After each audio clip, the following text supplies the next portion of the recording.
Après avoir passé 10 ans dans l'enfer du jeu, il a voyagé dans le temps, conservant toutes les capacités et l'expérience de combat qu'il a acquises, déterminé à se venger. Comment va-t-il y parvenir et à quels obstacles sera-t-il confronté? C'est ce que nous allons découvrir dans notre histoire.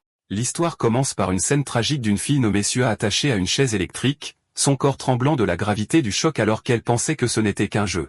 Et tandis que Wu-Yin crie son nom, impuissant à l'aider, elle lui dit faiblement qu'elle ne peut plus endurer. La jeune fille s'excuse avec tristesse. Il se convainquait que ce n'était qu'un jeu réaliste et qu'il en sortirait bientôt. Alors il tend la main vers elle avec empressement, criant son refus de ce qui se passe. Mais une autre personne lui dit qu'il réalise que sa fin est arrivée.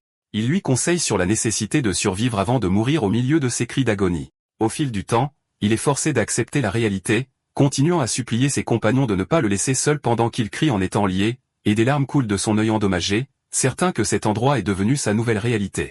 La mémoire revient pour expliquer le contexte des événements où le jeu VR Inverse Planet a dominé les charts mondiaux et est devenu célèbre pour les concepts de portes dimensionnelles, de superpuissance et de guerre. Wu-Yin est entré dans le jeu sur les conseils d'un ami, pour se retrouver soudainement piégé à l'intérieur, où le monde du jeu s'est matérialisé pour devenir une réalité physique. Lui, qui est appelé sujet de test 62, a reçu des félicitations sarcastiques pour avoir approché l'étape de l'ascension.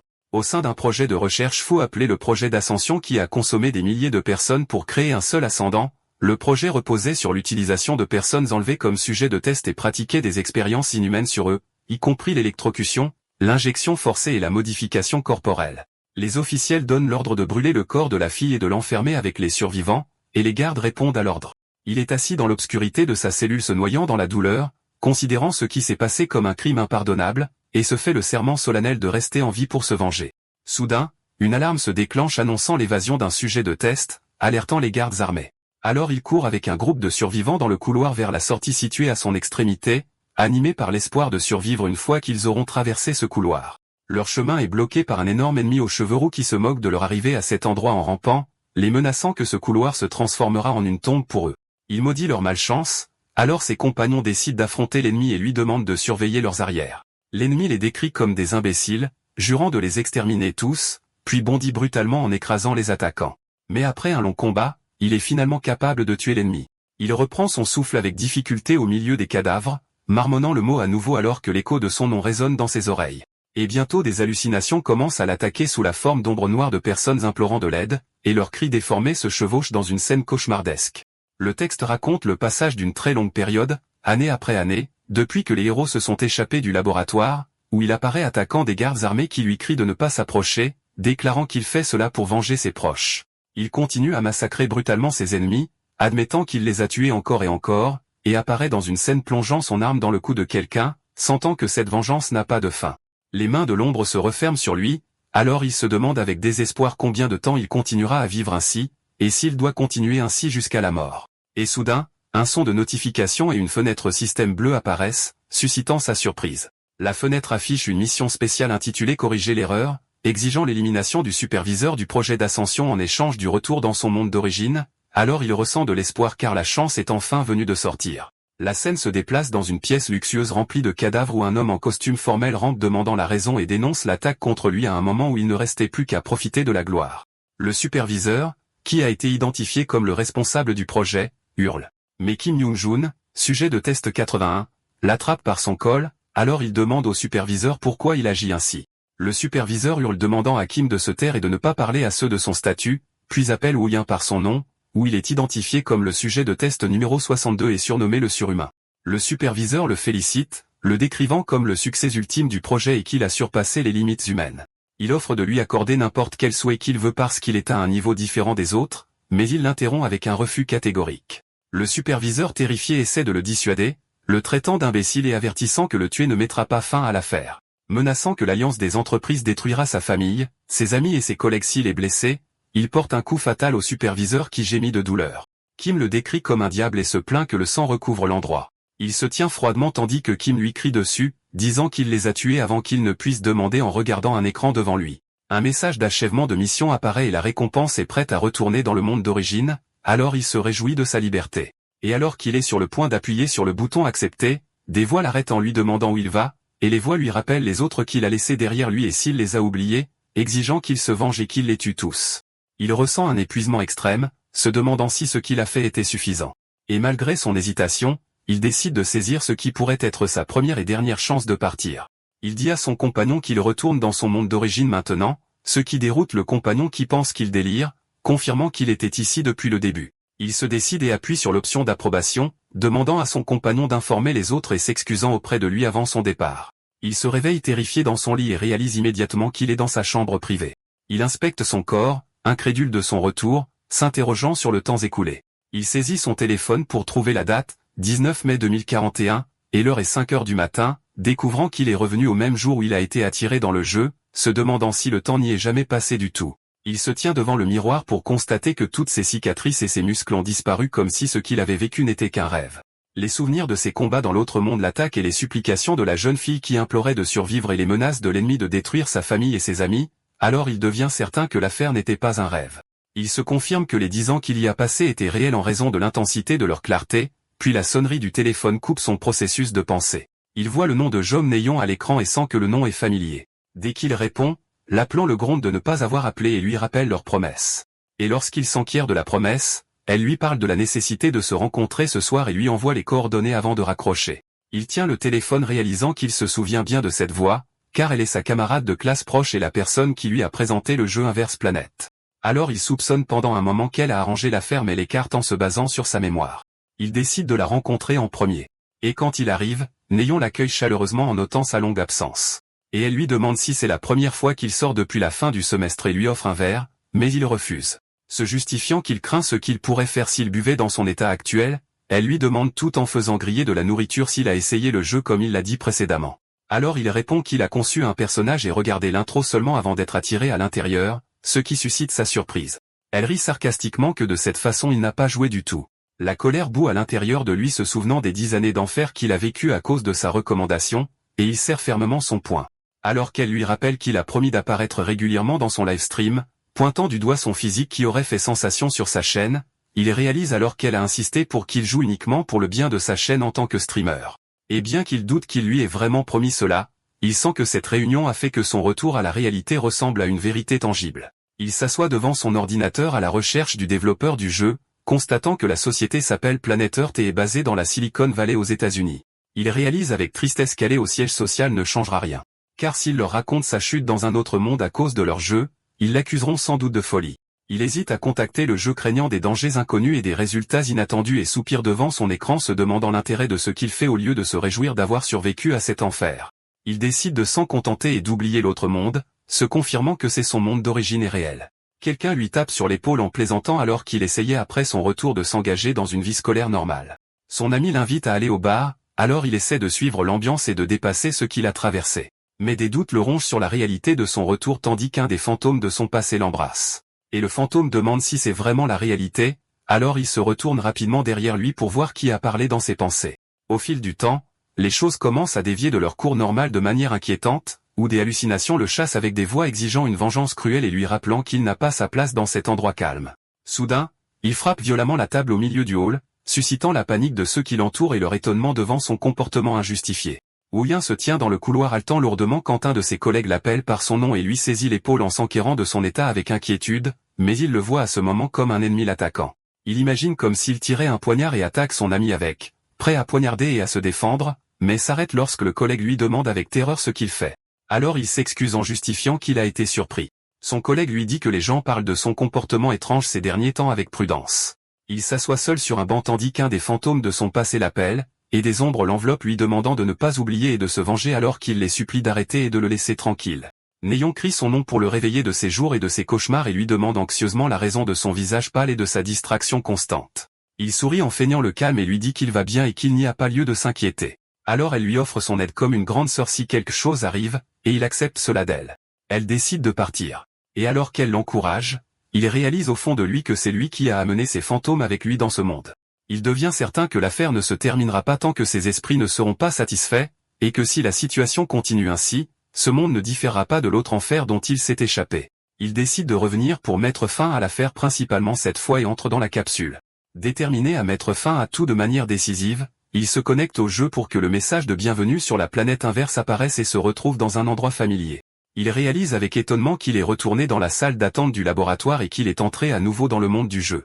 Il se demande avec confusion pourquoi il n'a pas pu retourner dans ce monde infernal malgré sa ferme détermination à le faire, pensant à la possibilité d'une autre condition qu'il n'a pas remplie. Une fenêtre apparaît demandant de confirmer l'apparence du personnage, il décide donc de procéder à l'étape du tutoriel du jeu pour le moment, pensant que cela pourrait être son moyen de retourner dans l'autre monde une fois terminé.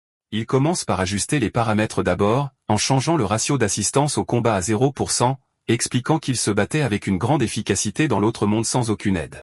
Le système commence à préparer les capacités initiales, lui demandant de choisir le premier élément de capacité primaire avec une note sur la possibilité de réinitialiser les capacités à tout moment. Le système explique que le mécanisme de capacité dans la planète inverse est conçu pour renforcer le personnage en choisissant un élément de base, puis en l'améliorant avec divers sous-éléments. Cette structure intégrée de la base aux branches est appelée une construction.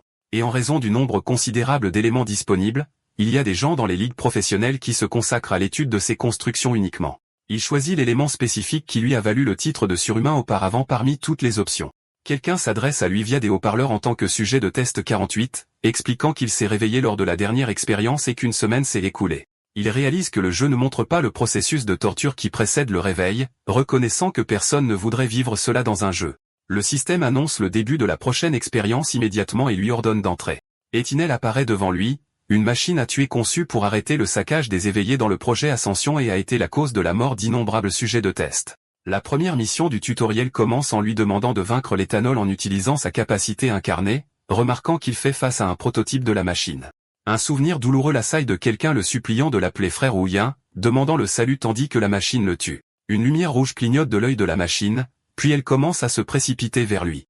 Il marmonne que la situation ici est exactement comme elle l'était là-bas. Il exprime son dégoût envers les chercheurs qui font toujours des actes dégoûtants. Il s'engage avec la machine en esquivant son attaque, et la machine dirige des attaques consécutives vers lui, mais il les évite facilement puis porte un coup puissant. Il souligne que la version finale de cette machine est trompeuse car elle peut utiliser des capacités, mais il confirme que ce à quoi il fait face maintenant n'est qu'un prototype.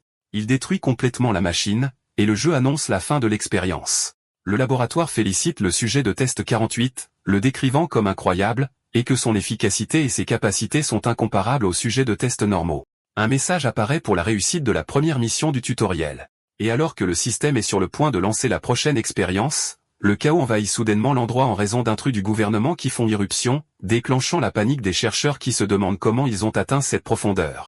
Le cri d'un chercheur se fait entendre, et un message est diffusé à toutes les victimes détenues injustement dans le laboratoire. La voix demande aux victimes d'utiliser toute leur puissance pour sortir immédiatement, il reconnaît donc le propriétaire de la voix. La deuxième mission du tutoriel commence dans le but de s'échapper du laboratoire vers l'extérieur, il décide donc de partir en premier. Il court rapidement se demandant le nombre d'explosions qu'il a entendues. Il atteint un couloir complètement détruit rempli de débris où il aperçoit quelque chose au milieu du chaos. Il écoute une voix provenant d'un appareil de communication lui disant que le panneau du bureau de l'administration interdimensionnelle indique qu'il n'est pas un ennemi, mais une victime. L'orateur déduit que son arrivée à cet endroit signifie son intention de s'échapper, il lui offre donc son aide. L'orateur lui dit qu'il peut choisir n'importe quelle arme qu'il veut dans la pièce. Ensuite, il lui donne un appareil pour envoyer un signal une fois qu'il atteint l'extérieur afin que le bureau puisse l'extraire. Il regarde l'appareil s'enfiler les armes se demandant si l'orateur est mort tout en apparaissant dans une scène sombre. Il réalise en tenant un pied de biche en fer que ce n'est qu'une scène cinématique nécessaire à la progression des événements du jeu. Malgré cela, un sentiment d'impureté le possède à cause de cette situation. La scène se déplace vers Kanswal, une créatrice de contenu de jeux professionnels, soupirant de détresse car sa fierté d'amoureuse perfectionniste est blessée en devant jouer au célèbre jeu Inverse Planet. Les abonnés dans le chat en direct se moquent de ses grommellements, lui rappelant que c'est une punition qu'ils ont décidé eux-mêmes. Swal confirme qu'elle est une femme qui tient toujours ses promesses à ses abonnés. Et malgré les abonnés qui l'accusent de mentir précédemment concernant la sélection du jeu, elle annonce avec un faux sourire le début de l'exécution de la punition qui consiste à subir l'expérience du jeu. Elle crée le personnage et choisit la capacité de feu parce que ça a l'air cool sans changer l'apparence par défaut. En atteignant les paramètres d'assistance au combat, le système indique que le ratio par défaut est de 50% pour aider au mouvement et à la correction des postures. Les abonnés la mettent au défi de régler le ratio à 0% et se moquent de sa peur, donc un message de mission apparaît offrant une récompense de 500 001 pour avoir terminé l'étape du tutoriel sans assistance. Elle réalise que le pourcentage de joueurs qui jouent sans assistance est de près de 0%. Bien que confiante en ses compétences, elle hésite d'abord considérant l'idée comme mauvaise comme si elle contrôlait avec un troisième bras. Elle essaie d'échapper au défi, mais la valeur de la récompense financière la tente. Elle accepte immédiatement avec de l'argent brillant dans ses yeux, déclenchant le sarcasme des abonnés face à son changement rapide de position pour de l'argent. Elle annonce avec enthousiasme qu'elle jouera sans assistance jusqu'à la fin de l'entraînement. Les abonnés expriment leur inquiétude et leurs doutes quant à sa capacité à le faire. Ils lui rappellent qu'elle a été tuée précédemment en 2 minutes par Etinel immédiatement après avoir commencé, et elle se plaint que le jeu jette le joueur dans un combat sans explication. Les abonnés admettent que durer 2 minutes est bien, mais combattre cette machine avec une seule capacité et sans assistance est presque impossible. À l'intérieur du jeu, elle pense qu'elle doit juste s'échapper après avoir obtenu une radio et une arme. Elle est surprise par le début de la recherche automatique d'une équipe pour la mission d'évasion du laboratoire, qui nécessite 4 joueurs. Elle espère être portée, aidée par les membres de l'équipe pour réussir la mission, mais les abonnés se moquent d'elle. La recherche d'équipe échoue, donc le système commence une recherche élargie. Les abonnés expliquent que la correspondance se fait uniquement avec les joueurs ayant le même ratio d'assistance, ce qui signifie que ses partenaires seront des lunatiques jouant sans assistance comme elle. Elle réalise sa situation difficile et pense à annuler la mission craignant de devoir porter l'équipe. La correspondance réussit soudainement, et elle rejoint une mission déjà en cours malgré ses tentatives désespérées d'annuler. Elle crie qu'elle est finie pour se retrouver soudainement à l'endroit. Elle se tient stupéfaite dans le couloir en regardant les débris de robots détruits et les étincelles qui en jaillissent, se demandant ce qui s'est passé. Un état d'étonnement la domine, elle et ses abonnés, car tout le monde refuse de croire ce qui se passe considérant que l'affaire dépasse la plaisanterie, et ils se demandent sérieusement si c'est réel et qu'il y a un joueur qui subit l'étape du tutoriel sans aucune assistance, doutant qu'il soit un professionnel utilisant un compte alternatif car aucun professionnel ne peut faire ça de cette façon. Les abonnés remarquent avec étonnement qu'il a réussi à éliminer un grand nombre de machines à éthanol sans assistance et sans utiliser d'armes à feu. Elle réalise qu'elle a trouvé le parfait porteur, quelqu'un qui protégera l'équipe et l'amènera à la victoire. Elle décide donc d'aller le chercher immédiatement. Ouyin apparaît au milieu du couloir sombre avec du sang dégoulinant de son arme et de son corps. Swal s'approche de lui avec une extrême prudence en essayant d'attirer son attention. Il se tourne vers elle en l'attaquant soudainement, pensant qu'elle est un ennemi, alors elle crie en suppliant de sauver sa vie. Il s'arrête au dernier moment en s'excusant pour son erreur après avoir réalisé qu'elle n'est pas un ennemi. Alors qu'elle remarque son saignement abondant, il a l'intention de partir. Alors elle lui demande timidement de l'accompagner puisqu'ils sont dans la même équipe. Elle court après lui en se présentant comme créatrice de contenu, streameuse, et lui demande la permission d'apparaître dans son direct. Elle le rassure en lui disant que le mode privé est actif et que son visage sera caché, mais il s'arrête soudainement, ce qui l'inquiète. Soudain, des sirènes hurlent, annonçant l'évasion du sujet et donnant l'ordre de le tuer immédiatement, sans chercher à le capturer vivant. Swal est terrifiée et demande pourquoi la difficulté du tutoriel augmente ainsi. Elle le regarde, le considérant comme le chef d'équipe, et lui demande s'il va bien. Il apparaît en balançant habilement une chaîne métallique. Il bondit sur les gardes et les hommes armés et les massacre sous les yeux ébahis des followers qui lui donnent le titre de génie de la faucille et de la chaîne. Swal observe la scène depuis sa cachette, incrédule, et les followers sont d'accord avec elle, se demandant comment une arme comme celle-ci peut être utilisée sans l'aide du système. Les followers commencent à analyser sa capacité après avoir remarqué que la couleur de ses yeux devient blanche, devinant qu'il pourrait s'agir du vent ou de la télékinésie. L'un d'eux en déduit que le seul élément de base qui augmente les stats physiques et change la couleur des yeux est l'entité absolue. Les followers se moquent de ce choix car il est considéré comme une capacité nulle qui empêche le joueur d'utiliser d'autres capacités, surpris qu'il l'ait choisi. On explique que la capacité d'entité absolue est l'une des différentes capacités de base du jeu, car elle augmente énormément les stats physiques et la résistance aux compétences, mais son inconvénient est d'empêcher le joueur d'utiliser lui-même des capacités. La communauté du jeu confirme que cette capacité doit être évitée à tout prix et conseille de quitter l'équipe qui inclut un joueur la possédant. Soit les surprises qu'il ait choisi une capacité qui empêche les capacités dans un jeu qui repose sur elle, tandis que les followers se demandent s'il est possible de se battre sans elle, soulignant que les yeux blancs confirment qu'ils l'utilisent. Certains suggèrent que l'amélioration physique pourrait être utile dans un combat sans assistance technique, mais ils se demandent avec étonnement comment il peut bouger avec cette compétence alors qu'il est encore au niveau 1. Ouyin continue de déchiqueter ses ennemis avec la chaîne et la faucille. Au milieu des questions sur sa véritable identité, il se tient au-dessus des cadavres de ses ennemis tandis que des voix résonnent dans sa tête lui disant que ce n'est pas suffisant. Les voix l'incitent à être plus violent dans sa vengeance parce qu'elles ne sont pas encore satisfaites. Et pendant ce temps, un rayon laser de sniper apparaît, visant sa tête. Swal hurle pour le prévenir du danger imminent, répondant en tirant avec son arme tout en maudissant la situation difficile dans laquelle elle s'est retrouvée. Ses balles atteignent la cible, de sorte que l'ennemi tombe au milieu de la fumée et des étincelles. Elle s'assoit par terre pour reprendre son souffle tandis que les followers dans le livestream la couvrent de commentaires, certains louant ses nerfs d'acier et d'autres l'accusant de vol de kill parce qu'elle n'intervient que pour porter le coup de grâce après que Ouyin ait épuisé les ennemis. Elle leur répond avec un sourire narquois et indifférent, confirmant qu'elle a fourni de l'aide à la fin, et c'est ce qui importe. Ouyin se souvient de certains événements de sa vie passée. Soyol l'appelle alors qu'il se tient au milieu du champ de bataille. Elle lui donne le titre de Monsieur Hardcarry, le sauveur fort, soulignant son rôle décisif dans la bataille, alors il se tourne calmement vers elle. Elle lui demande nerveusement s'il est en colère contre son intervention, la justifiant par son désir d'aider, même un peu, alors il nie brièvement. Il lui confirme qu'elle l'a aidé en effet, ce qui déclenche une vague d'admiration dans les commentaires pour sa gentillesse et sa voix, et il loue sa façon élégante de gérer le voleur de kill. Swal saisit l'occasion et lui demande avec enthousiasme de lui permettre de l'accompagner pour terminer le tutoriel, alors il accepte simplement sa demande. Il se présente en disant que son nom est Baek Woo-Yin, alors elle se rend compte que Monsieur Hardcarry n'était qu'un surnom qu'elle lui avait donné et se demande si c'est son vrai nom car il n'a pas été censuré. Elle lui demande curieusement s'il a choisi la capacité d'entité absolue comme capacité de base, alors il répond par l'affirmative. Ce qui frappe les followers d'étonnement car il se divise entre ceux qui voient la nécessité de réévaluer la capacité et ceux qui insistent sur le fait qu'elle est nulle et que ce qui se passe est dû à la super compétence du joueur, pas à la capacité elle-même.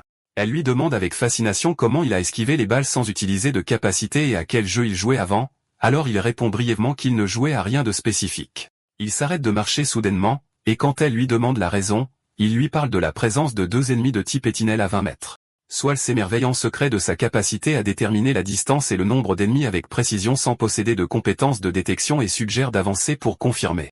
En effet, il trouve les ennemis à l'endroit qu'il a identifié exactement, alors elle est frappée d'étonnement par la précision de ses sens. Il se précipite vers les ennemis en retrouvant des souvenirs de son plaisir à jouer au Colisée dans le passé, tandis que Swal hurle pour le mettre en garde contre la témérité. Il apparaît en esquivant les attaques de l'énorme machine avec une habileté incroyable. Se souvenant de l'époque où il était profondément immergé dans les jeux, il assène un coup dévastateur à l'ennemi, révélant dans ses pensées qu'il était un joueur classé, un ranker dans ce jeu.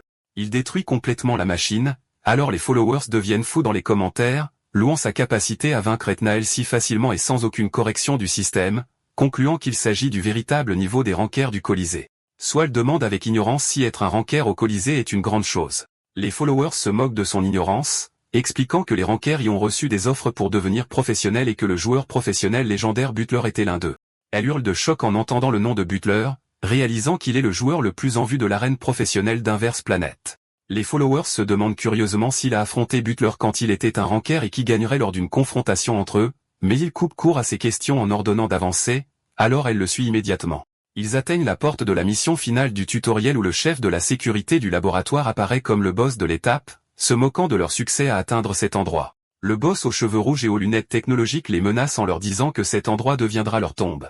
Le boss ajoute d'un ton menaçant qu'ils rejoindront bientôt leurs camarades morts. Alors Woo-Yin réalise froidement que tout ce à quoi il a été confronté jusqu'à présent ne faisait que partie du programme de tutoriel. Son regard change et ses yeux s'enflamment brusquement, tandis que des hallucinations noires reviennent apparaître autour de lui, chuchotant des phrases trouvez-vous et plus vite et l'incitant à tuer le boss immédiatement car sa vengeance n'est pas encore complète. Le boss hurlant les menaçant de ne pas penser à quitter l'endroit vivant, ignorant l'enfer qui l'attend. Swal tire avec sa mitrailleuse pour fournir une couverture à son collègue, mais elle est surprise par l'apparition d'un bouclier d'énergie autour du boss bloquant les balles, se demandant avec étonnement quelle est la raison de l'existence d'une barrière de particules. Les followers dans le chat se moquent de son ignorance, expliquant que le chef de la sécurité est un éveillé, il est donc naturel qu'il possède des capacités comme celle-ci en tant que boss, se moquant de sa tentative de résoudre la bataille avec des balles seulement. Malgré cela, elle hurle en l'appelant pour lui dire qu'elle fournira une couverture de tir depuis sa position, tandis que les followers commentent sarcastiquement la rapidité de sa dépendance totale à son égard pour sauver la situation. Woo-Yin esquive habilement l'attaque de l'énorme boss tandis que ce dernier se moque en considérant ce qui se passe comme un simple jeu. Le boss attaque violemment et des étincelles rouges volent, annonçant son désir de déchirer son adversaire pour satisfaire un peu les fantômes de son passé. Mais le bouclier bloque à nouveau l'attaque, déclenchant le rire des followers qui se demandent pourquoi la barrière de particules s'est activée alors qu'il n'a pas tiré, devinant l'existence d'une erreur technique. Le boss décrit Woo-Yin comme un petit rat, et sa peau se transforme en métal sombre, alors les followers reconnaissent immédiatement sa compétence spéciale d'homme de fer. Le boss frappe le sol avec son poing, jurant de le déchirer, alors la surface se fissure alors qu'il se précipite vers lui, faisant deviner aux followers que son poids est devenu une tonne au moins, et qu'un seul coup de lui signifie une mort certaine. Le boss demande avec colère combien de temps il va continuer à esquiver. Les followers regardent avec étonnement sa capacité à esquiver chaque coup fatal. Woo-Yin dirige un coup de poing puissant au visage du boss, alors les followers admettent leur incapacité à esquiver ses attaques même avec des corrections du système et se moquent de l'idée de fournir une couverture de tir pour un joueur de ce niveau. Le boss gémit de douleur et lui ordonne de ne pas désactiver sa compétence d'homme de fer. Des voix fantômes résonnent autour de lui disant que le boss ne peut pas mourir facilement et l'incite à le déchirer plus brutalement en vengeance de ce qui leur est arrivé. Le boss est terrifié de voir l'immense pouvoir du sujet de test devant lui, tandis que Wu Yin se tient froidement. Il porte le coup de grâce en marmonnant que le mérite lui revient. Un message système apparaît annonçant la défaite du chef de la sécurité du laboratoire. Soyol se tient stupéfaite, incrédule de ce qu'elle a vu, tandis que le chat explose de louanges décrivant la performance comme folle, rappelant à tout le monde que ce combat a eu lieu sans aucune correction et notant qu'il semble habitué à combattre des humains. Elle annonce joyeusement la défaite du boss d'entraînement et demande si la sortie est l'étape restante, tandis que Wu Yin s'assoit sur le cadavre du boss et des commentaires affluent confirmant qu'elle a été portée sur ses épaules pour gagner et se demandant pourquoi un joueur avec cette compétence existe à cette époque. Le corps du boss disparaît, et il confirme à Swal qu'ils peuvent partir maintenant. Les deux sortent du bâtiment pour que le jeu annonce l'achèvement de la mission d'évasion du laboratoire et l'obtention d'un point de compétence pour la montée de niveau, et elle lui demande s'il terminera la mission principale aujourd'hui. Il s'excuse en expliquant qu'il s'arrêtera ici pour aujourd'hui, alors elle lui demande d'attendre un peu car elle a quelque chose pour lui. Elle annonce à ses followers l'achèvement de l'entraînement sans correction. Alors les followers la décrivent comme sans vergogne pour s'attribuer le mérite alors qu'elle termine le stream en leur disant au revoir. Elle le remercie d'avoir attendu, alors il lui demande ce qu'elle veut. Elle lui demande hésitamment de rejoindre régulièrement ses émissions. Il s'enquiert de la nature de son émission, alors elle explique qu'elle joue l'émission principale d'Inverse Planet et qu'elle s'engage parfois dans des matchs joueur contre joueur.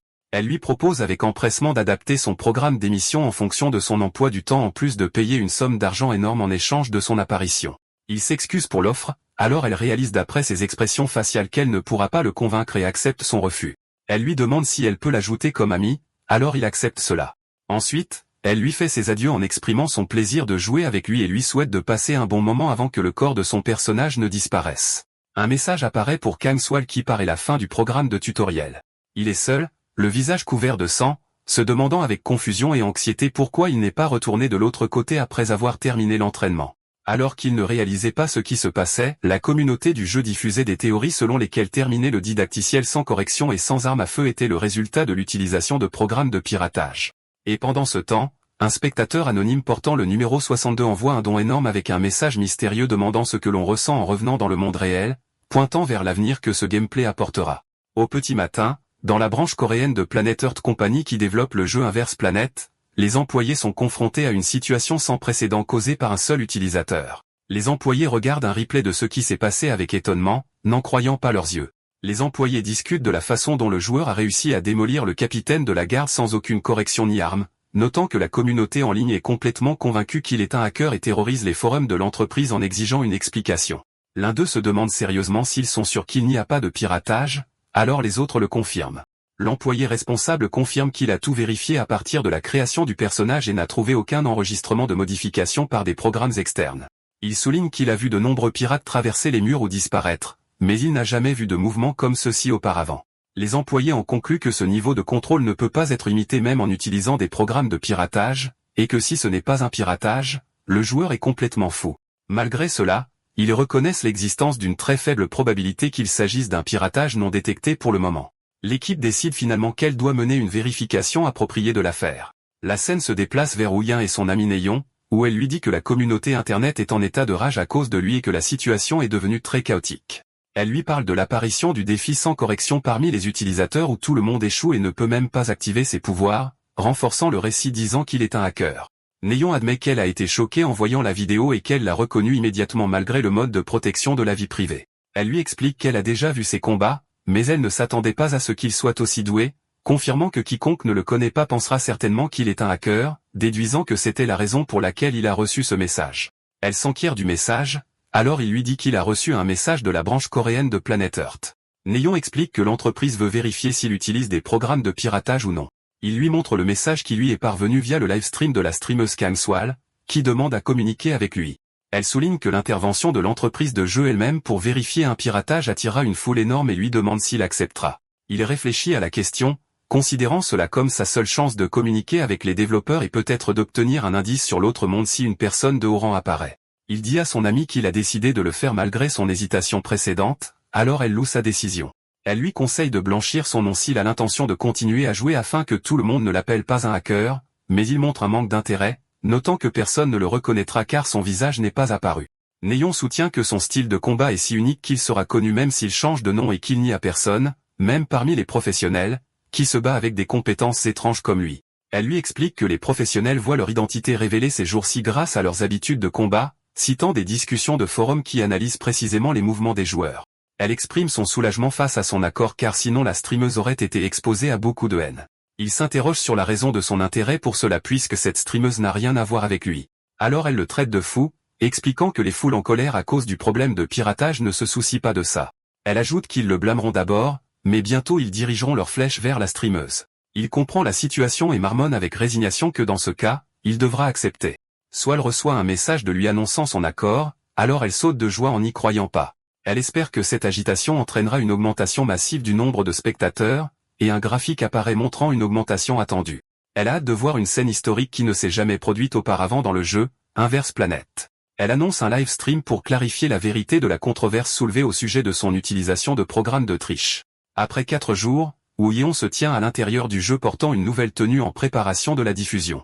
Soyeol l'accueille chaleureusement lors de leur rencontre. Il remarque en lui-même qu'elle ne le soupçonne pas, bien qu'elle ait vu ses mouvements de près, et elle admet que les preuves fournies par les gens sont faibles. Elle ajoute qu'elle ne le soupçonnait pas à cause de son regard de tueur fou qui éloignait l'idée de tricherie de son esprit, le justifiant comme une simple intuition, ce qu'il accepte silencieusement. Elle lui dit de commencer la diffusion s'il est prêt, alors il accepte. Elle ouvre la diffusion en accueillant le large public qui a attendu longtemps pendant que des commentaires contradictoires affluent entre les demandes de clarification, les accusations de tricherie et les moqueries. Elle est stupéfaite par le nombre de spectateurs atteignant 10 000 immédiatement après le démarrage et présente à nouveau son invité, Wu Yeon. Il se présente, alors les commentaires s'enflamment avec des attaques et des moqueries à son égard, et elle est forcée de les menacer de fermer le chat s'il ne respecte pas la politesse. Elle lui demande son opinion sur la controverse avant le début de la vérification proprement dite. Il répond froidement qu'il trouve la question ridicule, ce qui provoque les commentateurs qui se moquent de son arrogance. Un follower demande comment clarifier, alors elle répond qu'ils ont invité un invité spécial pour la vérification. Un homme portant un costume formel apparaît dans l'arène de réunion.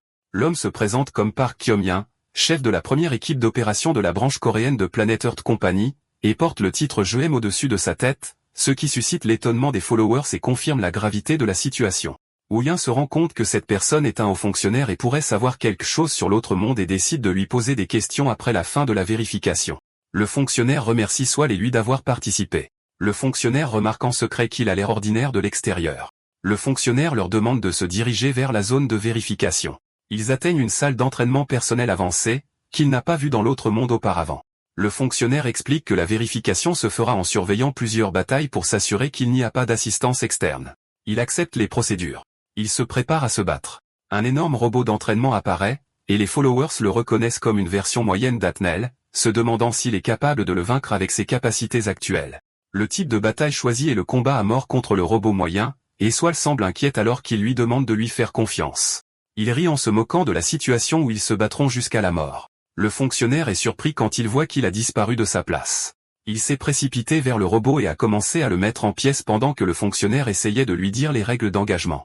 Les followers se demandent dans le chat avec étonnement s'il est en train d'écraser les tunnels de niveau moyen à main nue maintenant, soulignant que ce robot est connu pour sa robustesse même contre les marteaux, tandis que d'autres expriment leur sentiment de peur et de pitié pour le robot à cause de cette scène violente.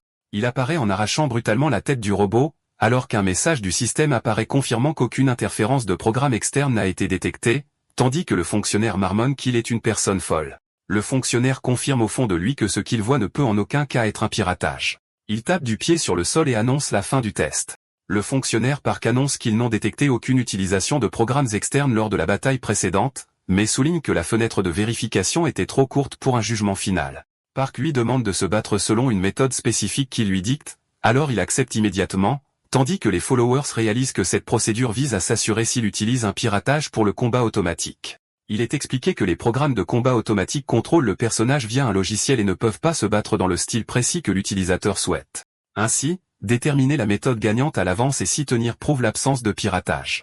Le fonctionnaire le remercie et lui demande cette fois de couper les têtes de 3 robots d'entraînement de niveau moyen en utilisant exclusivement la chaîne cycle afin qu'il montre sa compréhension de la mission. Le fonctionnaire se demande en secret ce qui se passe pour l'amour du ciel, croyant que cette condition devrait être extrêmement défavorable pour le joueur. Mais il remarque avec étonnement qu'il ne montre aucun sentiment qu'il va perdre du tout. La bataille se lance à la vitesse de l'éclair. Il utilise la faux avec une grande compétence. Il se tient au milieu des débris après avoir accompli la mission avec précision.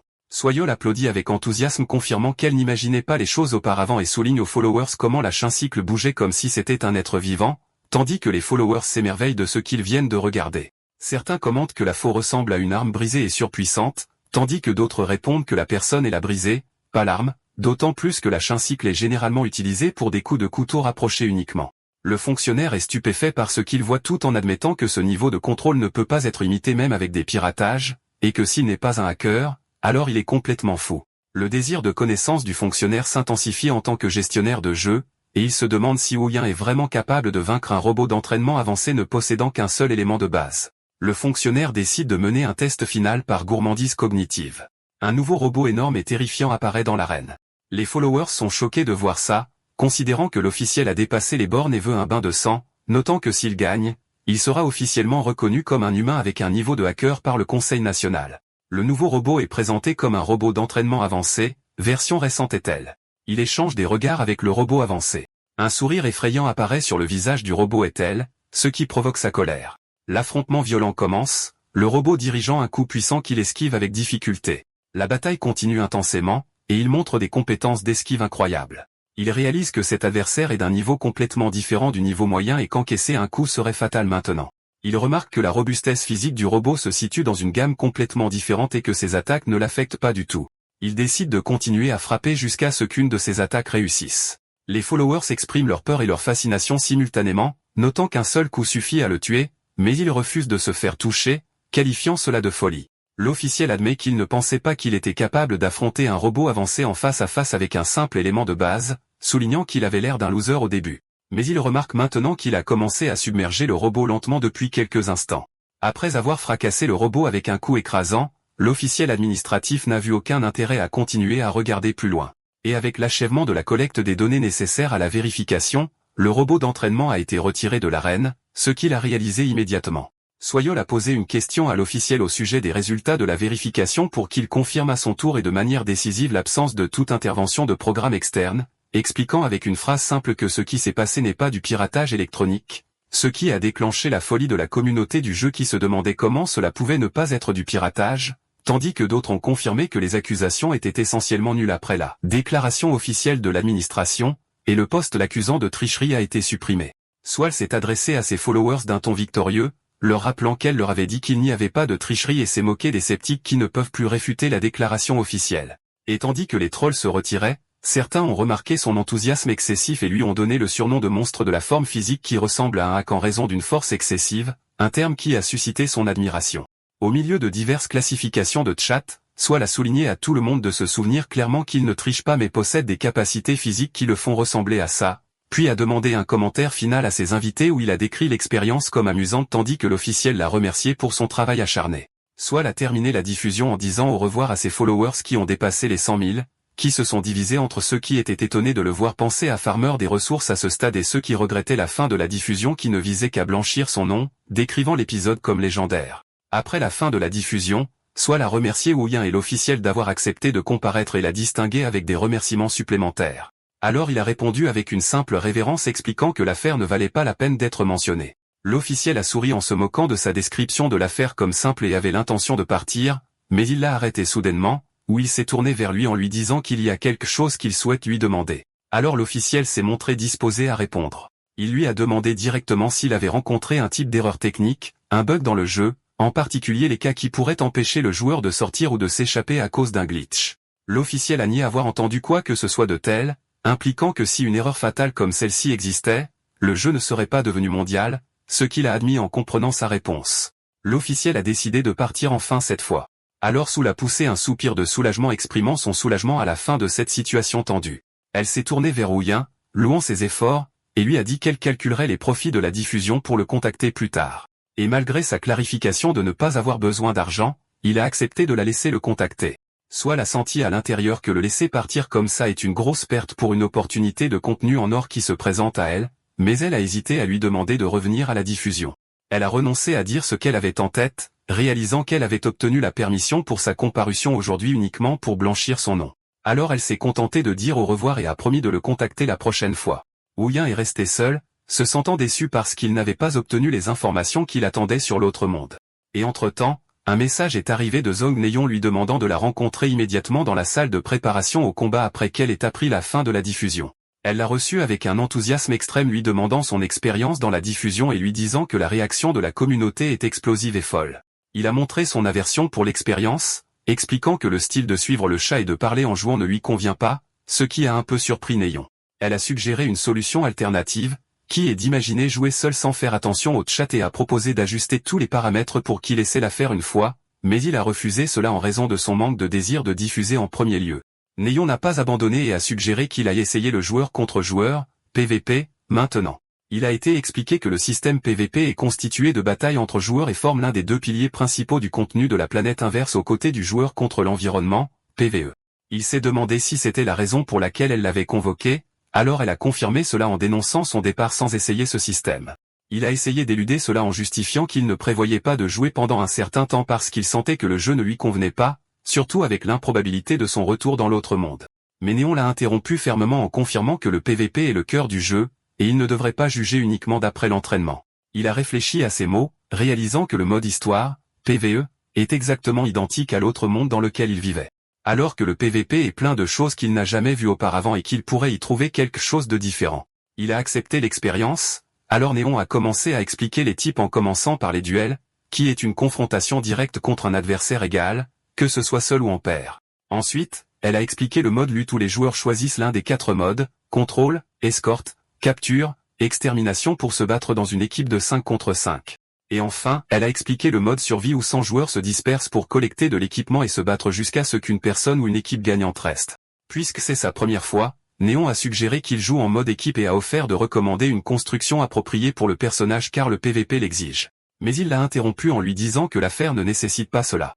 Il lui a expliqué qu'il connaissait déjà très bien une construction, qui est la même construction qui a fait de lui la personne connue dans l'autre monde sous le titre, le surhumain. Pendant que Wooyin se préparait à se connecter, Neon lui a dit qu'elle enregistrerait la session jusqu'à ce qu'il ait terminé ses préparatifs, alors il a accepté confirmant qu'il serait prêt immédiatement. Le point de départ a été obligatoirement sélectionné comme la base militaire dans la première zone, une zone célèbre pour la large diffusion d'équipements de haute qualité, mais elle est généralement bondée de joueurs de haut niveau, ce qui la rend inappropriée pour les débutants.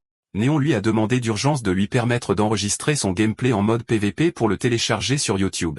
Et bien qu'il ait exprimé son agacement en lui demandant de se calmer, il lui a permis de le faire, se demandant la raison de son enthousiasme excessif. Une fenêtre système est apparue annonçant qu'il restait 60 secondes avant le début du jeu et confirmant la sélection de la base militaire, alors il a confirmé sa connexion.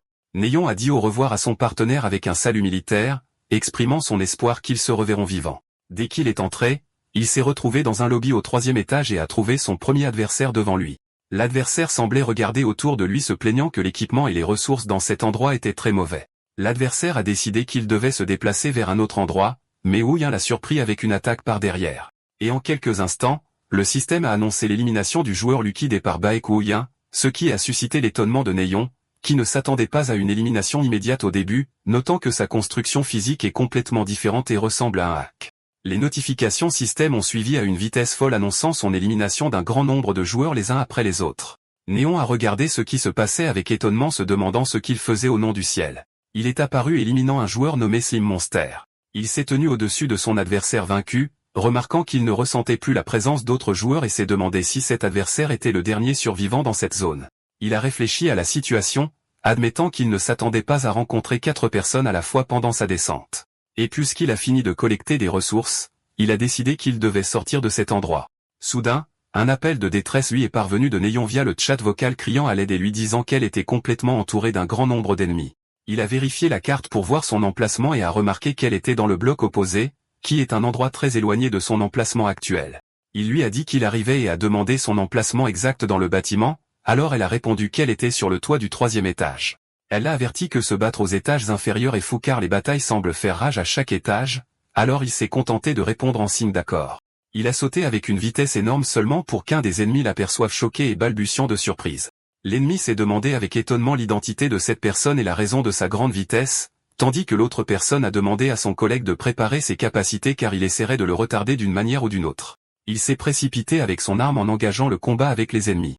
La deuxième personne a crié d'émerveillement après que Wooyin ait massacré son compagnon, et après cela, une notification de son élimination du joueur est apparue. L'adversaire a analysé son style réalisant qu'il est de type physique et s'appuie sur une construction d'agilité.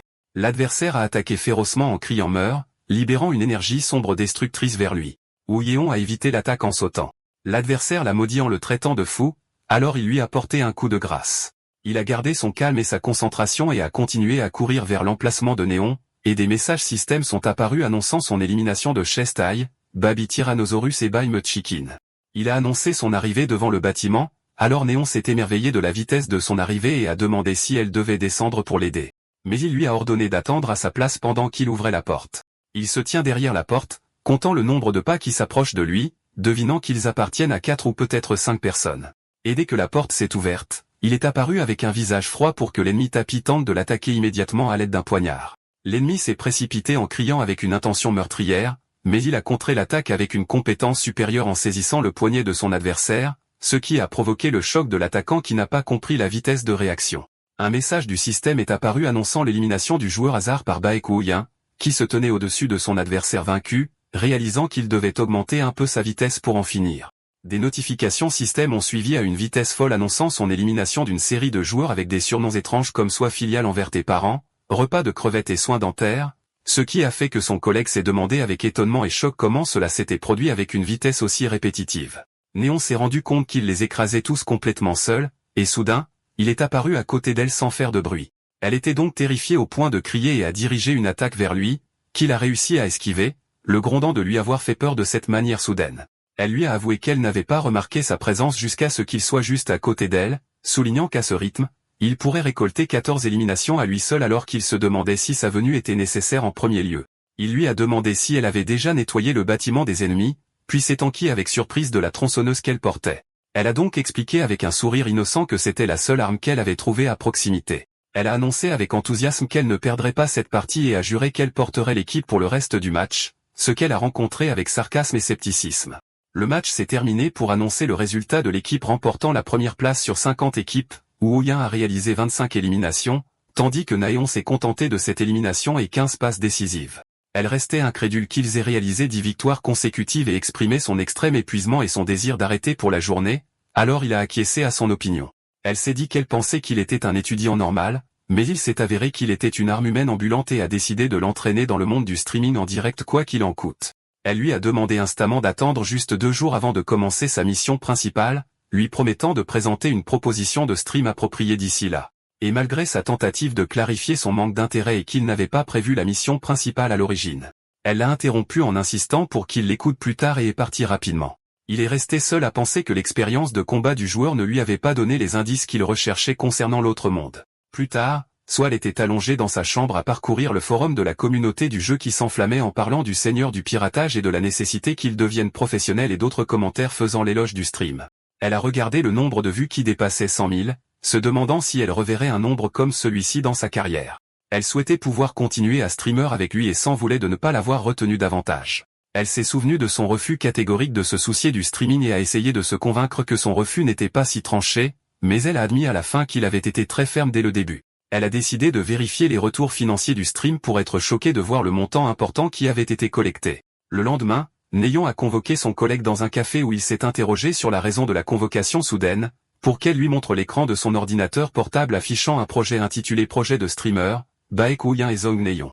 Elle lui a expliqué avec enthousiasme qu'il s'agissait d'une présentation qu'elle avait préparée toute la nuit pour le convaincre, mais il a commenté avec sarcasme le piètre design se demandant si c'était la qualité du travail qui avait pris toute une nuit.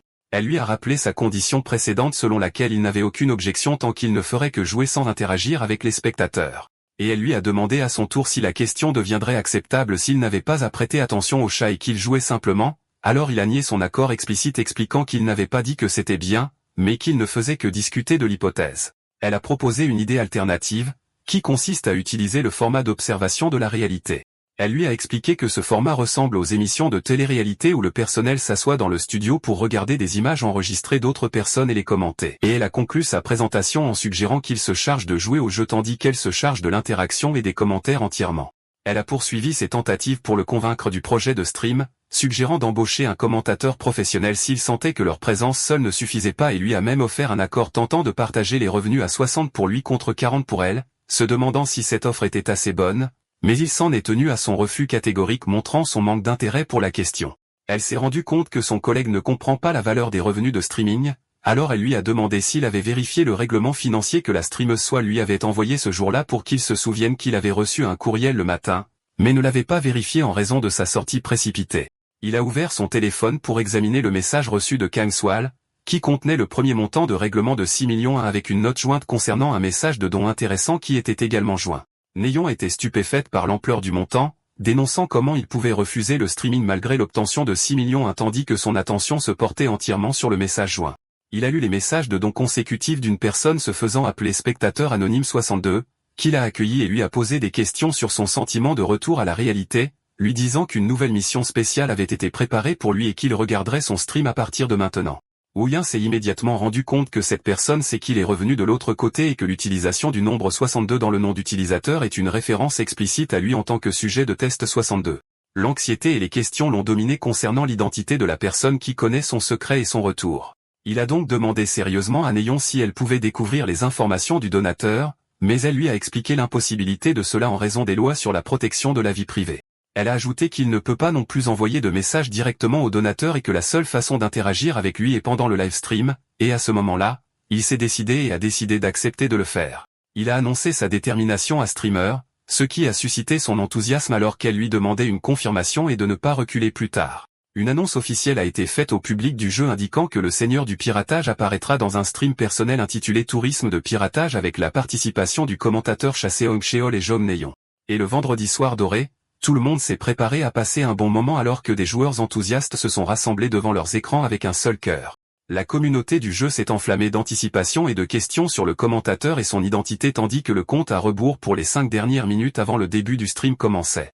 Et dans le studio de diffusion à l'intérieur du monde de la planète inverse, la tension régnait dans l'atmosphère avant le lancement. Neon a exprimé son extrême tension tandis que le commentateur Chaseong Cheol a essayé de la calmer en confirmant que leurs préparatifs étaient complets. Cha, un commentateur expert dans le jeu, a admis qu'il était très nerveux lorsqu'il a reçu pour la première fois l'offre de participation, et il a montré sa surprise de sa capacité à réserver Woo-Yin pour le stream. Alors elle a ri nerveusement, se souvenant de la façon dont il a accepté immédiatement une fois qu'elle l'a demandé sans qu'il connaisse la véritable raison de son accord rapide.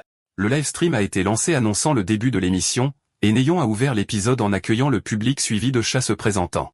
Le chat a bourdonné de questions sur les allées et venues de Woo-Yin exigeant son apparition, alors elle les a rassurés en leur disant qu'il était trop tôt pour la déception. Woo-Yin est apparu à l'intérieur du jeu au milieu des acclamations des followers qui ont confirmé qu'il ne s'agissait pas seulement d'un titre accrocheur, et Neon a expliqué que le contenu de la tournée de piratage serait dans un système d'observation varié où ils commenteraient et donneraient leurs impressions tout en regardant son gameplay pour lequel le mode de protection de la vie privée a été activé. Et elle a demandé au public s'il était prêt à commencer après avoir suscité sa curiosité pour son style de jeu. Elle lui a envoyé le signal de départ pour qu'il reçoive un message immédiat via un appareil sans fil du bureau de gestion de l'autre monde lui demandant de sauver les survivants et de quitter la forêt. Les détails de la mission principale sont apparus lui demandant de contourner les gardes à la recherche du sujet de test d'évasion et de rejoindre le bureau à l'extérieur de la forêt, ce qu'il a commenté comme étant identique à la fois précédente. Il s'est souvenu que dans l'autre monde, il n'était occupé qu'à s'échapper, mais cette fois, il a décidé de changer cela, et il a crié d'une voix forte pour attirer les ennemis vers lui. Les ennemis ont détecté le son de son cri pour que leur chef crie immédiatement en le voyant ordonner une attaque contre lui de 3 directions différentes. Il s'est engagé avec ses attaquants en utilisant son arme habilement pour esquiver leurs coups consécutifs, et il les a menacés d'un ton tranchant qu'ils allaient tous mourir pendant qu'il balançait son arme causant une destruction généralisée. Les gardes ont tiré un barrage de balles vers lui, mais il a réussi à le bloquer et à l'esquiver avec des mouvements rapides et précis avec son arme. Des cris de douleur se sont élevés de l'un des ennemis après avoir été touché. L'un des gardes l'a décrit comme un idiot d'être venu directement vers eux, tandis qu'un autre a crié ordonnant de le tuer. Il a utilisé son arme connectée par une chaîne pour saisir les ennemis et les tirer. Il a sauté dans les airs en utilisant son arme pour piéger ses adversaires, ce qui a conduit à leur collision les uns avec les autres au milieu de leurs gémissements. Il a continué son attaque brutale et a jeté ses ennemis au sol avec force, puis est tombé sur eux d'en haut, les achevant complètement, tandis que l'un des survivants terrifié a crié en le décrivant comme un foutu insecte et en annonçant son emplacement. Dans le studio de diffusion, Neon semblait choqué par ce qu'elle a vu, tandis que le commentateur Cha a commenté que ce style diffère complètement du jeu de la planète inverse qu'il connaît, soulignant que c'est la première fois qu'il voit un style de jeu comme celui-ci dans toute sa carrière. Il a ajouté que rassembler les ennemis de cette façon sans aucune considération stratégique est étrange, tandis que les followers ont commenté dans le chat avec sarcasme que l'existence du dieu du piratage lui-même est considérée comme une stratégie et que la paresse à rechercher les ennemis fait qu'amener les ennemis avouer la solution logique. Un don est apparu d'un spectateur se demandant si la compétence d'existence absolue est exagérément puissante car elle n'a pas de temps de recharge. Neon a posé la question au commentateur expert qui l'a nié catégoriquement. Cha a expliqué que la plupart des compétences ont des temps de recharge, et par conséquent, la construction de Wooyin qui repose sur des éléments de base sans temps de recharge peut sembler très forte. Le commentateur a continué à expliquer que l'existence absolue n'amplifie que les capacités physiques et n'améliore pas l'intelligence de combat ou l'efficacité des armes, rappelant à tous qu'il joue sans aucune correction du système. Et il a conclu son analyse que la performance impressionnante est due au fait qu'il est celui qui utilise la capacité, et que s'il possédait ces statistiques physiques dans la réalité, il se battrait de la même manière. La scène est revenue au jeu où les gardes ont crié sur la nécessité d'encercler la cible. Soudain, Kim Chaol, un chef d'équipe au bureau de gestion de l'autre monde, est apparu demandant à tout le monde de déposer leurs armes et de se rendre pacifiquement. Le bureau a été présenté comme un département gouvernemental responsable de la suppression des entités envahissantes traversant les portes dimensionnelles, et le texte a expliqué qu'il travaille principalement à détenir et à supprimer les entités dangereuses à l'intérieur du monde inversé où les dimensions se chevauchent. Wooyin a immédiatement reconnu Kim Cheol, surpris de le voir en tant que chef d'équipe à cet endroit et remarquant ses vêtements. Kim a réalisé qu'il était une victime s'échappant du laboratoire, alors il s'est excusé pour la grossièreté et a ordonné à ses hommes de se retirer, ce que Wu a accepté calmement. Le chef a remarqué l'appareil sans fil dans sa main, alors ce dernier lui a dit qu'il l'avait obtenu d'un agent à l'intérieur du laboratoire. Kim a conclu que l'agent était mort, et Wooyin note pour lui-même que le chef possède toujours le même bon cœur qu'il avait dans l'autre monde.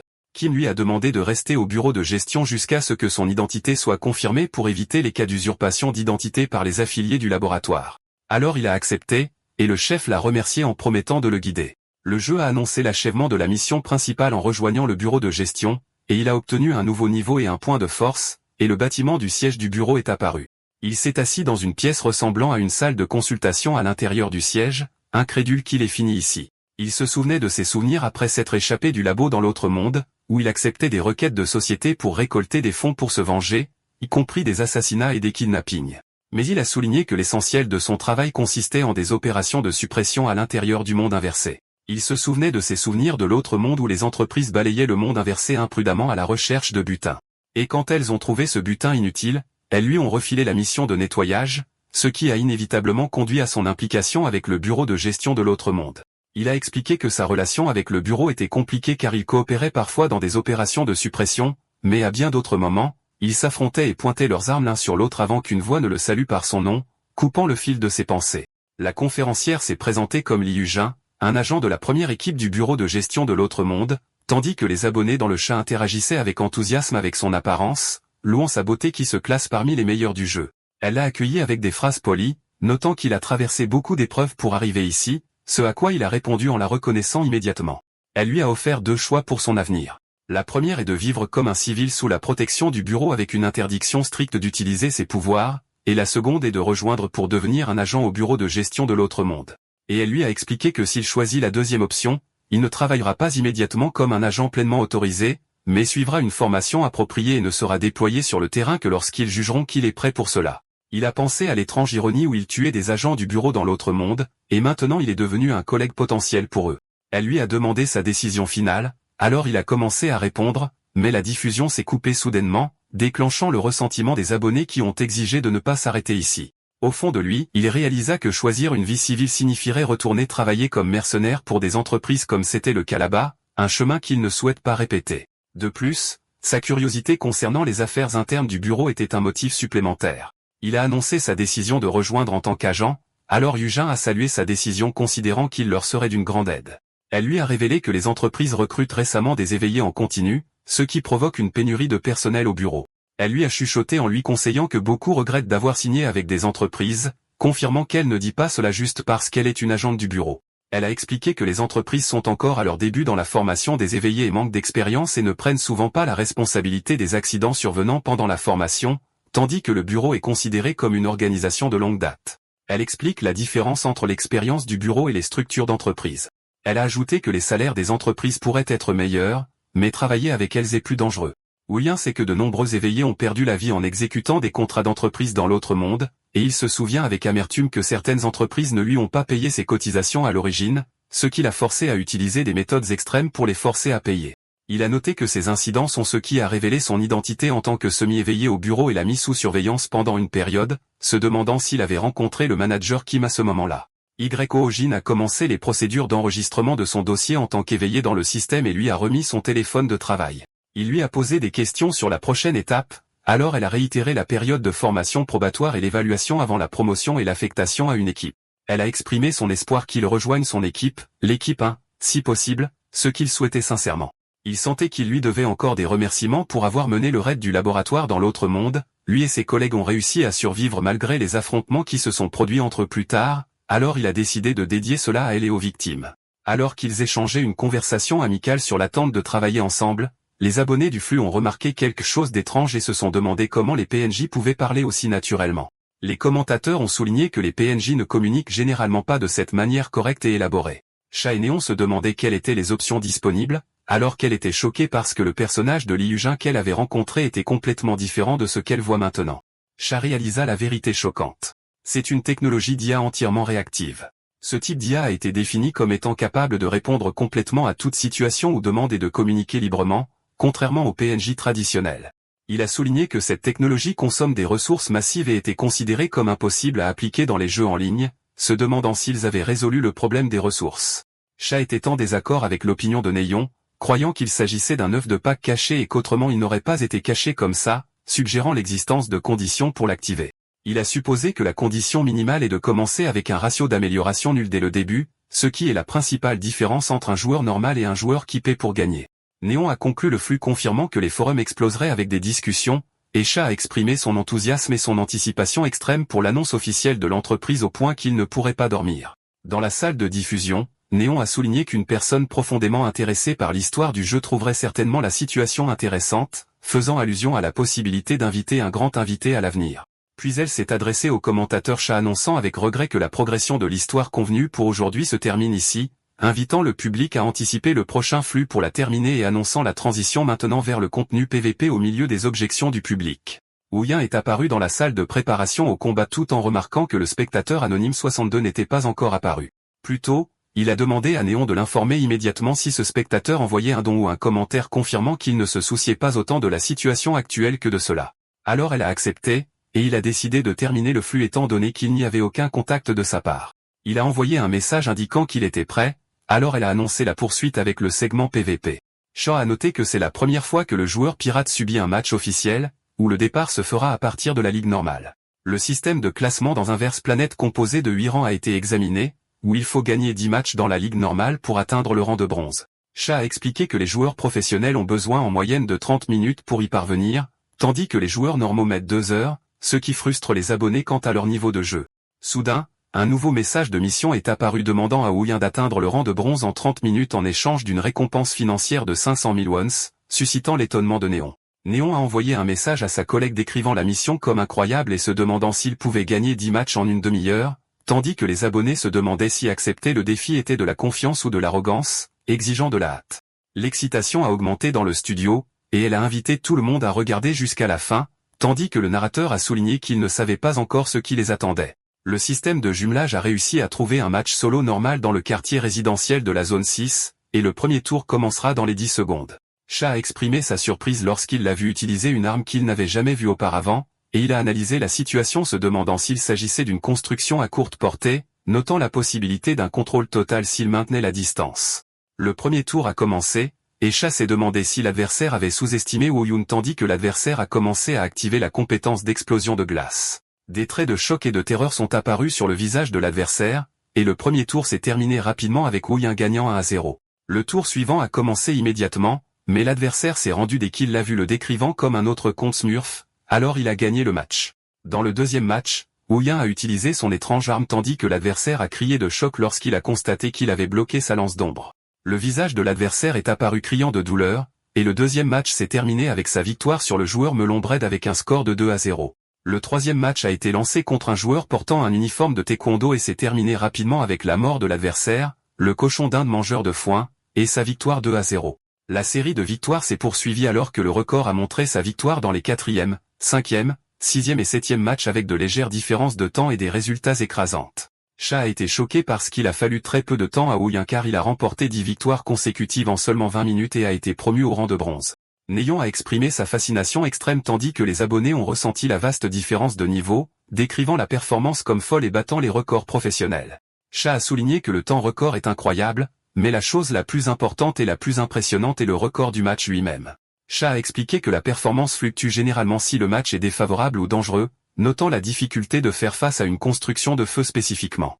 Mais Wu Yeon a fait face à n'importe quelle construction avec une performance parfaite et sans aucune fluctuation tout au long des matchs. Un nouveau don de 500 000 won est arrivé de Pomme de Pin, alors Neon l'a remercié, tandis que Cha a montré sa curiosité et son anxiété de voir sa performance dans les prochains matchs classés. Neon se demandait quelle était la raison de la difficulté du sniping et du streaming. Pour Cha d'expliquer que tenter de se synchroniser avec le timing d'un joueur spécifique pour entrer dans le même match pourrait être une affaire très difficile étant donné la nature du streaming en direct. Bien que la probabilité de succès ne soit pas élevée, il espérait que l'affaire n'était qu'une inquiétude inutile. Les spectateurs décrivent cette conversation comme un présage de malheur pour ce qui s'en vient. Le système a réussi à trouver un match classé solo dans le cimetière de la zone 11, et dès l'entrée, quelqu'un a crié en annonçant qu'il avait trouvé sa cible. Le joueur avec des cheveux orange et des lunettes est apparu décrivant Ouyin comme le bâtard effronté qu'il a finalement rencontré, déclarant que le moment de réhabiliter le pirate est venu, suscitant le choc des abonnés qui se demandaient avec étonnement comment le sniping s'est produit dans le premier match classé, tandis que d'autres ont souligné que c'est un comportement habituel de ces joueurs même s'ils n'appartiennent pas à l'entreprise. Cha a indiqué qu'il ne serait pas entraîné dans ces provocations car il avait été auparavant conseillé d'ignorer complètement de telles situations. Et tandis que Neon regardait nerveusement, son adversaire a commencé le premier tour avec un cri retentissant et une explosion d'énergie massive. L'adversaire s'est précipité de toutes ses forces vers lui pour mettre fin au combat avec un seul coup de grâce.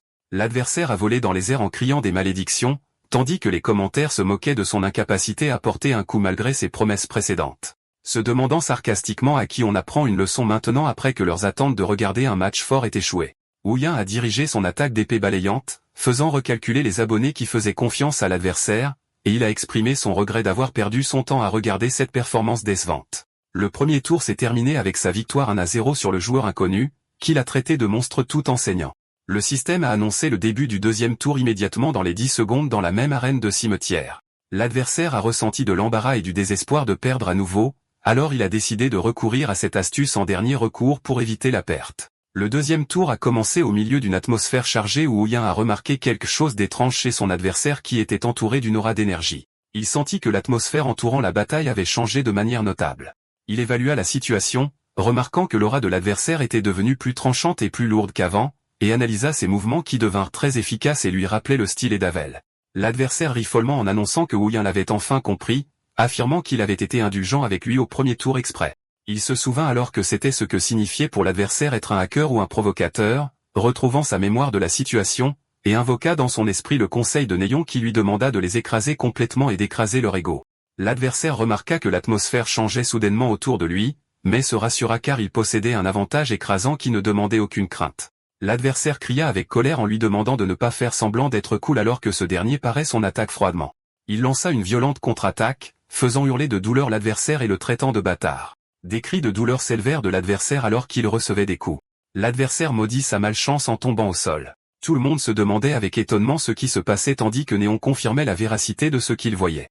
La commentatrice Cha remarqua qu'il évitait de porter le coup de grâce exprès malgré de nombreuses occasions, et elle confirma que le dieu de la mécanique exécutait ses conseils à la lettre. Elle admit nerveusement qu'elle lui avait demandé de l'écraser, mais elle ne s'attendait pas à ce résultat brutal, ce qui fit que les followers la surnommèrent la femme effrayante qui a créé un monstre et s'interrogèrent avec crainte sur le prochain conseil qu'elle pourrait offrir. L'adversaire vaincu était assis par terre, se demandant avec terreur l'identité de cette personne devant lui, tandis qu'il se tenait au-dessus de lui froidement pointant son épée vers lui. Il lève son épée en adressant son discours à son adversaire terrifié, annonçant qu'il rendra ces mots qu'il a dit plus tôt, puis abat l'épée pour y mettre fin. Le jeu annonce la fin du deuxième tour avec une victoire écrasante pour Baekouyin avec un score de 2-0 sur le joueur inconnu pour être couronné vainqueur final du match. Après cela, il continua sa série de victoires avec un élan imparable, remportant victoire après victoire dans les matchs normaux et les duels, brisant la barrière des 30 victoires consécutives en un temps record. Dans le studio de commentaires, Neon était stupéfaite de le voir atteindre déjà le rang or tout en exprimant son choc de le voir atteindre un record de 30 victoires consécutives lors de son premier stream, ce qui fit retenir leur souffle aux followers se demandant si c'est ce qu'on appelle du smurfing et ce qu'ils mangeaient pour devenir aussi forts. Les followers dans le chat lui demandèrent instamment de leur enseigner la configuration de son personnage, alors elle hésita au début car la plupart des joueurs hésitent à révéler leur secret, mais elle décida de le lui demander. Elle lui envoya un message timidement lui demandant la possibilité de révéler la configuration tout en soulignant sa liberté de refuser, mais il accepta en disant simplement « Pourquoi pas ?», déclenchant son étonnement et sa joie. Elle annonça aux spectateurs que le dieu de la mécanique révélerait sa configuration et qu'elle l'organiserait et la publierait sur le forum de la communauté après le stream, déclenchant une vague d'étonnement parmi les followers qui ne croyaient pas qu'un joueur avec cette confiance révélerait ses secrets sensibles. Le temps pressant, elle et Cha dirent au revoir aux spectateurs avec une révérence de remerciement, annonçant la fin du long stream. Après que les caméras se soient éteintes, Cha décrivit ce qui s'était passé comme de la folie, pointant vers l'IA entièrement adaptative, la série de victoires et la révélation de la configuration, prédisant que les forums de la communauté s'enflammeraient en parlant d'eux. Elle demanda au commentateur quel était le record actuel du plus grand nombre de victoires consécutives, alors il lui expliqua que le record était détenu par le joueur Butler avec 76 victoires obtenues lors de la montée de niveau de son compte alternatif.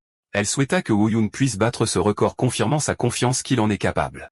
Cha nota que Butler est connu pour son extrême compétitivité et pourrait avoir déjà commencé à regarder le dieu de la mécanique. Entre-temps, un post se répandit sur la communauté du temps inversé révélant la vérité sur le joueur qui avait essayé de sniper Woo-Yoon, expliquant qu'il avait été banni définitivement pour avoir utilisé des programmes non autorisés. Les commentaires se moquaient de l'ironie où le sniper prétendait donner une leçon au hacker alors qu'il était le vrai tricheur et soulignèrent avec étonnement qu'il avait réussi à l'écraser même en sachant qu'il utilisait un hack, prouvant ses super compétences. Les utilisateurs commentèrent qu'il possède un hack physique, une compétence naturelle, lui permettant de vaincre les tricheurs et que même Butler n'aurait pas été capable de faire cela. Ailleurs, le joueur professionnel Butler regardait ce qui se passait via son écran et commenta en disant « C'est intéressant ». Quelques jours passèrent et le deuxième stream commença où Woo-Yoon se tenait dans une forêt réalisant que le spectateur anonyme 62 n'était pas apparu dans le stream précédent et se demanda s'il manquait encore quelque chose. Lee-Jin apparut à nouveau, alors les commentaires explosèrent louant sa beauté et son IA avancée, la décrivant comme méritant d'être parmi les 3 PNJ les plus populaires. Yujin lui demanda s'il était nerveux à propos de sa première mission sur le terrain, alors il répondit brièvement. Il allait bien. Une nouvelle fenêtre de mission apparut lui demandant de porter la combinaison de combat et de se diriger vers l'endroit spécifié, alors il pensa qu'un agent stagiaire obtenant une mission sur le terrain immédiatement est une bonne chose car cela lui évite l'entraînement grâce au fait d'être à l'intérieur d'un jeu. Il demanda la nature de la mission, alors Yujin expliqua qu'ils doivent exterminer complètement les entités envahissantes à l'intérieur du monde inversé et sceller l'endroit, notant des rapports de potentiel déchaînement par ces entités. Ils arrivèrent à une usine abandonnée où il remarqua que c'était un autre site abandonné par les corporations, et Eugène confirma qu'il quitte ces endroits implicitement car les entités sont parfois utiles. Elle soupira de tristesse en disant que les corporations suscitent le chaos puis se mettent de côté lorsque le profit est absent, ce qui l'approuva en réalisant que les actions des corporations sont similaires dans les deux mondes. Elle expliqua que les entités envahissantes cette fois sont de type insecte, de petite taille et de faible danger, mais leur grand nombre rend leur traitement ennuyeux. Le sergent Park Jae-hoon les reçut à la porte effectuant un salut militaire, demandant s'ils étaient éveillés affiliés au bureau de la direction. Yujin confirma cela et le remercia pour son dur labeur, alors il les autorisa à entrer. Une fois qu'ils sont entrés, Woo-Yoon vit une énorme porte néon au milieu de l'usine abandonnée et commenta que c'était la première fois qu'il voyait une porte apparaître dans un endroit comme celui-ci. Il fixa la porte intensément, remarquant qu'elle lui semblait familière. Il se souvint avoir vu cet endroit dans le monde infernal aussi, mais il était sûr que la porte là-bas était de taille moyenne, pas petite comme elle apparaît maintenant. Et alors qu'il était sur le point d'entrer, il se demanda s'il y avait quelque chose qui n'allait pas. Alors un autre personnage apparut se moquant avec la phrase « Oh mon Dieu! Regardez qui est là !» Choi Young-cheol, l'éveillé affilié à Gumshin Electronics, apparaît demandant avec un sourire sarcastique la raison de la présence de l'agent senior Lee Jin dans un site d'extermination à petite échelle comme celui-ci. Il s'approche d'eux affirmant sa surprise de voir son site de mission chevaucher le sien. Jin remet en question son discours, soulignant qu'ils ont abandonné ce site précédemment et affirme maintenant que c'est une mission, l'accusant de planifier quelque chose, mais il nie cela affirmant que cette accusation blesse ses sentiments. Il se tourne vers Woo-Yoon, demandant si c'est un employé débutant qui a rejoint le bureau récemment et lui adresse son discours suggérant qu'il rejoigne une corporation au lieu de souffrir inutilement dans le bureau de la direction. Jin intervient brusquement l'avertissant de ne pas franchir les limites plus loin. Choi lève la main se rendant faiblement, lui disant qu'il lui concédera ce monde inversé pour qu'elle s'en occupe. Il quitte l'endroit leur souhaitant bonne chance dans leur mission. Woo-Yoon demande l'identité de cette personne. Alors Jin lui dit tout en se sentant faible en sucre dans le sang qu'il était le premier agent stagiaire dont elle s'est occupée. Elle explique qu'après avoir été débauché par une corporation et être parti, il a commencé à répandre des rumeurs malveillantes sur le bureau de la direction. Puis elle lui offre des bonbons. Les commentateurs interagissent avec cette scène avec étonnement, notant que c'est la première fois que les détails de la relation entre Lee Jin et Choi Young-cheol sont révélés aussi clairement car l'affaire était généralement sautée. Cha commente que l'IA entièrement adaptative offre une histoire plus large, suggérant la probabilité d'histoires cachées existant dans la société de la planète Terre. Jin suggère d'arrêter les discussions sombres et d'entrer, alors Woo-Yoon est d'accord avec elle. Une fois qu'ils ont traversé la porte et ont disparu, Choi apparaît regardant leur entrée et commentant qu'ils sont entrés, puis se demande avec un sourire malicieux s'ils devraient commencer l'opération maintenant. Après 20 minutes, la scène se déplace à l'intérieur du monde inversé. Wu-Yin apparaît s'essuyant la bouche avec sa main et se tenant au-dessus des restes d'une bataille. Il se souvient du moment où ils se sont tenus devant le couloir menant au monde inversé avant d'entrer, où il remarqua alors que l'endroit était exactement identique au monde de l'autre côté. Soudain, Yujin détecta un problème et appela le rookie bruyamment et cria l'avertissant de faire attention alors qu'elle était repoussée par une force mystérieuse. Il se retrouva seul dans la forêt regardant autour de lui, se demandant s'il avait été séparé d'elle. Il considéra l'effondrement du couloir dû à des chocs externes comme un événement courant et décida de s'occuper d'abord des araignées qui commencèrent à apparaître avant de la chercher. Il dégaina sa dague avec ses yeux brillants dans l'obscurité se préparant à se battre. Ailleurs, Yujin déclencha la compétence de propagation du tonnerre pour abattre les ennemis l'entourant, mais elle remarqua avec agacement que les monstres continuaient d'affluer sans cesse, peu importe combien elle en tuait. Et elle réalisa que la taille de la forêt semble plus proche d'un monde inversé à moyenne échelle, pas petit comme on leur avait dit. Elle soupira avec suspicion se confirmant qu'il se passe quelque chose de louche. Elle espéra que le rookie allait bien tandis que Choi apparut derrière elle attaquant avec une lance de feu. Elle se tourna sous le choc en criant « Quoi ?» voyant l'attaque perfide venir vers elle. Choi rit sarcastiquement, déclenchant son choc alors qu'elle s'interroge avec étonnement sur la raison de sa présence dans cet endroit. Et tandis que son bras s'enflamme de feu, il lui répond avec un sourire rusé suggérant de considérer l'affaire comme une simple mission secrète. Il se précipite vers l'attaquant et lui dit qu'il ne fait que suivre les ordres, lui demandant de ne pas lui en vouloir trop. Elle décrit son discours comme un non-sens, mais réalise en même temps que sa blessure est très profonde. Elle décide qu'elle doit s'échapper de l'endroit pour le moment. Elle utilise ses capacités pour créer une barrière défensive puis provoque une explosion pour distraire l'ennemi. Choi hurle sur ses camarades en leur ordonnant de la poursuivre. Yujin crée une lance à partir de sa compétence d'éclair et la lance en direction des poursuivants, provoquant une explosion tonitruante, lui donnant la chance de s'échapper. Choi réprimande son collègue en le maudissant d'avoir échoué à intercepter sa trajectoire. Les soldats se réprimandent mutuellement pour avoir perdu sa trace, et leur chef ordonne de ratisser la zone avant immédiatement. Jin se cache dans un terrier de 1000 pattes, se disant que sans ce terrier, elle aurait de gros ennuis, se demandant haletante quelle est la nature de la conspiration que la société est en train de tisser. Pendant ce temps, des disciples regardent Wu-Yin massacrer des ennemis d'un seul coup, notant qu'il en a déjà éliminé des douzaines. Il sent soudain la présence de Li Yujin dans les environs et réalise que quelque chose de mauvais lui est arrivé. Il entend clairement sa voix et voit des traces de combat. Il se lance à la vitesse de l'éclair en traversant la forêt. Il trouve un énorme insecte 1000 pattes enroulé autour de l'impuissante Yujin. Alors que les disciples dans le chat se demandent pourquoi elle a perdu face à de simples insectes et comment il connaissait son emplacement avec une telle précision, il bondit avec son arme en coupant le monstre. Il tient Yujin alors qu'elle gémit de douleur. Il atterrit avec elle sur le sol en s'enquérant de son état, alors elle le reconnaît avec difficulté. Il analyse la situation, réalisant que quelqu'un de son habileté ne peut pas être vaincu par des insectes comme ceux-ci, et conclut que ses blessures sont le résultat d'une capacité spéciale. Il se confirme que l'éveillé capable de faire cela dans ces circonstances n'est qu'une seule personne. Il lui demande directement si l'auteur est Choi Yung-chaeol, alors elle répond par l'affirmative. Il réalise que Choi les a suivis à l'intérieur immédiatement après leur traversée. Dans le studio, Neon et le commentateur chat montrent leur extrême surprise en expliquant que Choi tend généralement son embuscade beaucoup plus tard dans le scénario lié à la société et que ce qui se passe maintenant est étrange et suspect. Il se demande si ce changement est le résultat de l'effet d'IA entièrement adaptative, créant une histoire cachée et passionnante. La caméra revient sur Yujin, lui disant qu'elle a à peine réussi à tromper Choi, mais elle craint son retour pour tendre une embuscade, ajoutant que l'utilisation de ses capacités révélera sa position. Il lui demande de se cacher un instant jusqu'à ce qu'il soigne ses blessures et aille s'occuper de l'affaire, suggérant qu'elle s'échappe d'abord. Elle rejette fortement sa suggestion d'affronter Choi seul, expliquant anxieusement qu'il est un vétéran éveillé et qu'un novice comme lui ne peut pas s'en occuper, mais il la rassure calmement en disant que tout ira bien. Il annonce avec confiance qu'il a un plan pour gérer la situation alors qu'elle reste inquiète et sceptique quant à sa capacité à faire face à cette menace. Peu de temps après, des soldats ennemis apparaissent dans la forêt à la recherche de Yujin, où Choi s'interroge avec agacement sur l'endroit où elle s'est cachée. Il ordonne à ses hommes de fouiller le long de la vallée, jugeant qu'elle n'est pas allée loin à cause de sa blessure, et décide de descendre pour chercher lui-même la cible. Il aperçoit quelque chose qui bouge vite dans l'obscurité, ce qui attire son attention. Il est surpris de voir une personne apparaître soudainement devant lui et l'attaque rapidement. Alors cette personne crie en bégayant et en lui demandant d'attendre. Il réalise que la personne en face de lui est le bleu qui accompagne Yujin, alors il sourit malicieusement en disant qu'il a été sauvé par l'apparition de cette cible facile. Wu-Yin fait semblant d'être confus et effrayé, affirmant que le couloir s'est effondré soudainement, entraînant sa séparation de Jin, et demande au chef avec une innocence feinte s'il sait ce qui s'est passé. Les disciples dans le chat commentent avec sarcasme et admiration ses incroyables talents d'acteur, prédisant une fin tragique pour Choi qui s'est laissé prendre au piège. Choi exploite son apparente naïveté et lui demande d'un ton condescendant s'il ne sait vraiment pas ce qui se passe, puis s'approche de lui lentement en affirmant qu'il va lui expliquer ce qui s'est passé. Il lui dit d'un ton voilé menaçant qu'il pourra bientôt rencontrer Yojin après avoir fait une petite sieste, faisant allusion à son intention de le tuer.